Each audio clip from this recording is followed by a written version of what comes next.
ဘာလို့မှာကျဲရမှာလားအကောင်လုံးကျဲလိုက်မှာလားကျဲမဟုတ်ဘူးခဏလားဖြစ်နေခဏလားဖြစ်နေမဟုတ်နှစ်သိန်းခဏလားဖြစ်နေလာပြီးမဟုတ်နှစ်သိန်းပြန်ယူမယ်အမတွေကိုပေးမလို့ခဏလားဖြစ်နော်တော့ဆယ်တော့တသိန်းခိုင်းထောင်းတော့တသိန်းယူမယ်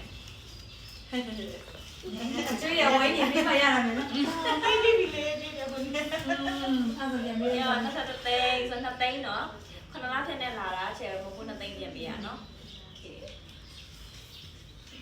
နောက်ကြောက်ဘူးလဲလာလေလက်ချင်တော့ဆောင်းရင်းကိုတိတ်3ရက်သွားပါနော်3ရက်ပြန်ရလက်သိန်းမယူရမှာတဲ့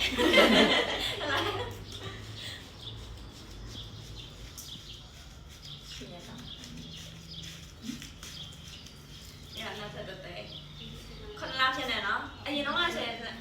ဖြစ်နေလာတဲ့သူတွေအကုန်လုံးပြီးမှာနော်လာအမေအဲ့လိုက်ပြင်လာအဲ့လိုက်ပြင်လာတာရဆိုထားလို့နောက်ဆုံးလိုက်ဆယ်သိန်းဖြစ်မယ်နဲ့ကြီးကြည့်လိုက်အောင်ကိုရင်ပြန်ပြီးကိုရင်ပြန်ပြီး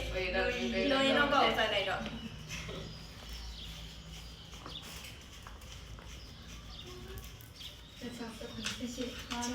သုံးတယ်ဟာကချက်တယ်